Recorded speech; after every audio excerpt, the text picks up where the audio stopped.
Welcome to One Breath Wisdom, the podcast for therapists, healers, and soul-led space holders, ready to lead from wholeness, not burnout. I am Lisa McNett, founder of One Breath Institute and co-creator of the One Breath Method.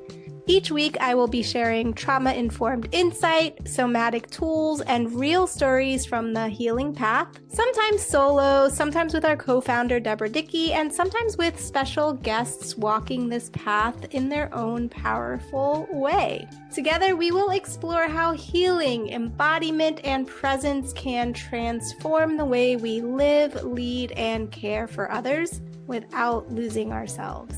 Let's take a breath and begin. Hello and welcome to One Breath Wisdom. I am your host, Lisa McNett. Today's episode is for anyone who's ever thought, I can't help others until I'm fully healed, or I should be past this by now, or even what's wrong with me that I'm still struggling in my life or in this situation. So if you've ever felt yourself thinking or hearing yourself say those words or anything like it, I want you to hear this. Healing is not a destination. It is a relationship, and you are not behind. We live in a culture that is obsessed with self-improvement, and somewhere along the way that turned into the idea that healing means becoming perfect. Anybody ever try to be perfect? I used to be a perfectionist. Healing does not need to be perfect. There's no checkbox for healed. There is no finish line where everything is suddenly easy, no version of you that never, ever, ever gets triggered, hurt, or afraid. Healing is not about never feeling pain again. It is about how you relate to your pain. Feeling it with more awareness, compassion, and choice. The recognition that we have choices. In the One Breath Method, we say, your breath meets you where you are, not where you think you should be. That's because that's the way healing works. Healing works the same way. Sometimes you'll feel grounded, clear, regulated. Other times you'll feel like you are back at the beginning. But each time you are coming back with more wisdom, more self-trust, and a deeper ability to stay present with and for yourself, with and for whatever is happening in your life. And also about regulation. Being able to regulate your nervous system does not mean always being calm, cool, and collective. It means being able to return, being able to have the fluctuations, to have when you get activated, when you get triggered, when you have bigger emotional experiences, your ability to come back to a place of regulation. So the real progress is that ability, that connection to stay more present with whatever experience is happening for you in any given moment. Let's take a breath.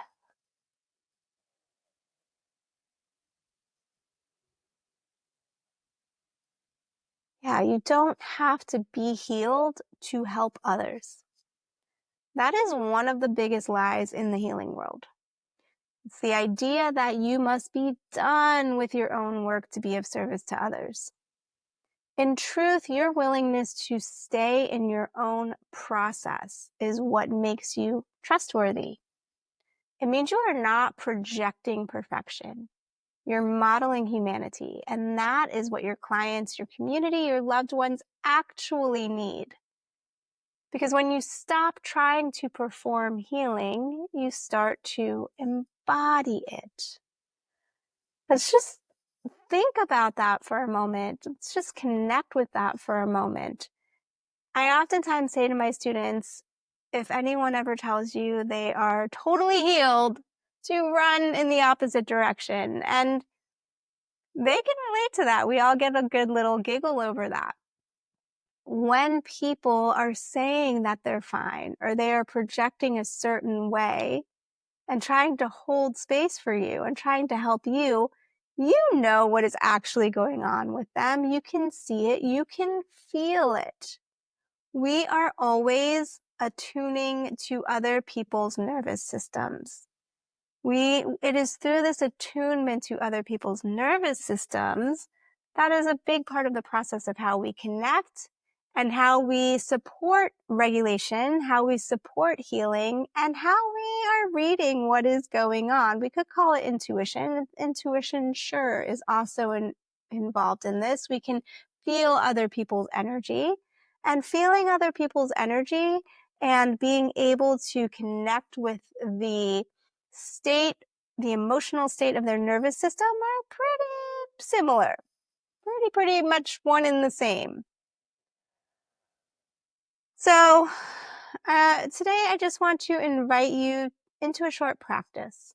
So if you feel available and able, close your eyes or soften your gaze. So if you are driving, just wait till later, right? I invite you to wait until you can, or do this with your eyes open, but come back when you have the ability to close your eyes and to really go inside. I invite you to come back and practice this again. But either way, gonna invite you to let your breath find its own rhythm. So you start by just noticing what the rhythm of your breath is right now. What is the rhythm of your breath right now? There is no need to change the rhythm of your breath, just notice it.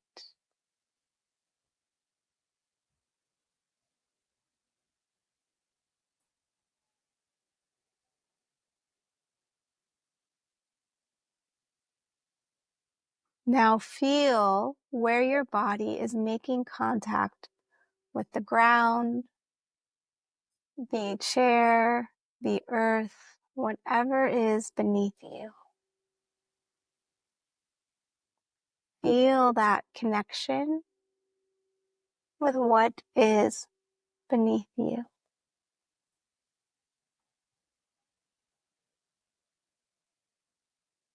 Continuing to breathe, aware of the breath, aware of the connection your body is physically making with what is beneath you. Ask yourself gently, where am I in my healing right now? Not where you should be, not where someone else is, just where you are in this moment.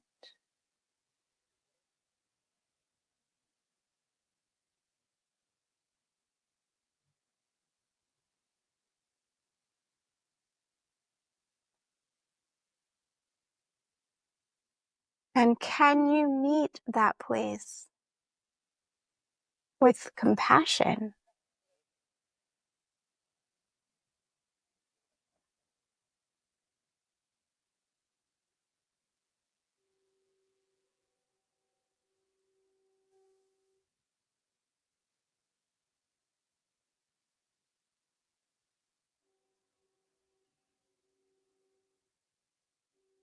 What are you aware of inside the body right now as you connect with where you are in your healing journey right now?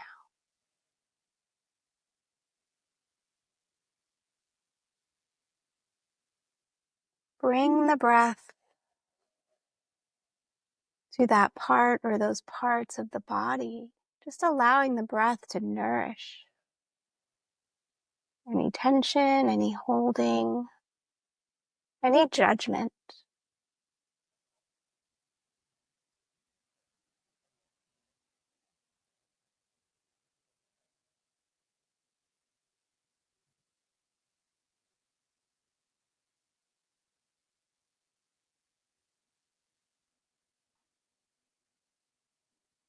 And is there something that this part of the body needs? Or a message it wants you to hear?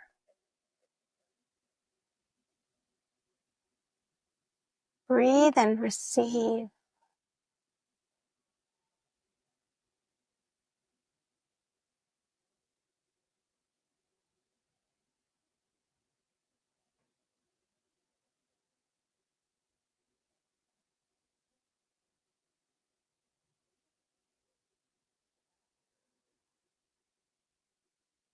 And as you connect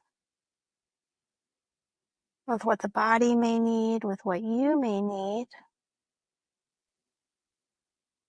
notice how willing or resistant you may be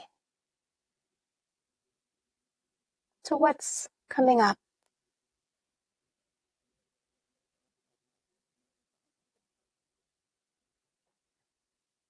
And again, can you meet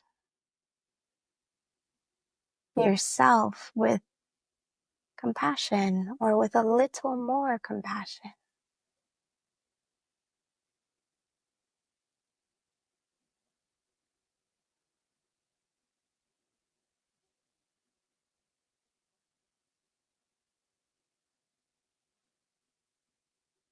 And are you willing in this moment to give yourself what you need?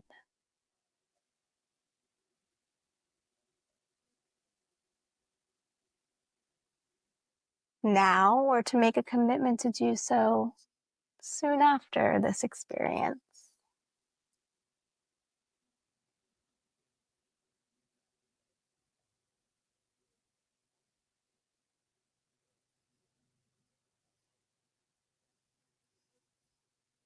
So with this in mind, I invite you to invite a little bit of movement to the body as well.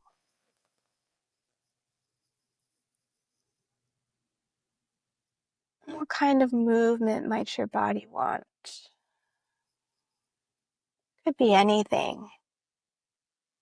A little bit of stretching or moving the hips, the torso.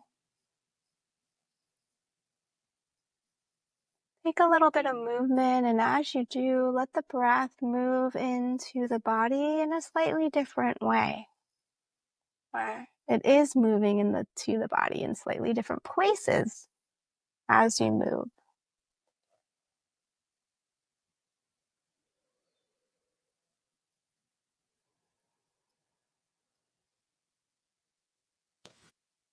And just taking this opportunity to notice what may have shifted from just this short practice.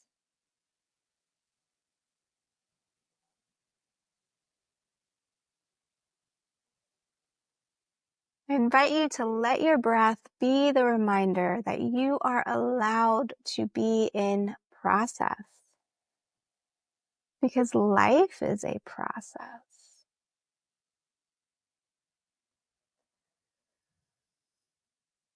So something you can do is to set a reminder on your phone for a few times a day, even if it's once, for 3 to 5 minutes, to just do a short practice like this, to just connect with the breath, connect with the body, connect with what may be present for you right now or ready for healing, ready to be seen, and to meet yourself with compassion.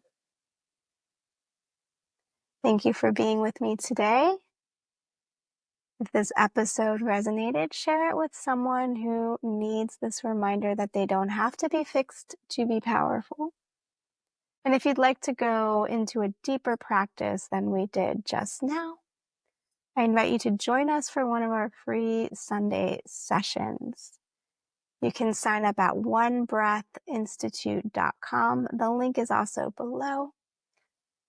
and click on free session. These happen every Sunday, 11 a.m. to noon Eastern Time. They are free and you are always welcome. New episodes of this podcast drop every Wednesday. So until next time, take a breath, trust your path, and I will see you soon. Thank you for listening to One Breath Wisdom. If something in today's episode spoke to you, I would love to know it. Send me a message on Instagram at One Breath Institute or at Lisa McNett, and please share the episode with someone else who needs to hear it. Remember, you are not here to carry it all. You are here to come home to yourself one breath at a time. Until next time, take a breath and be well.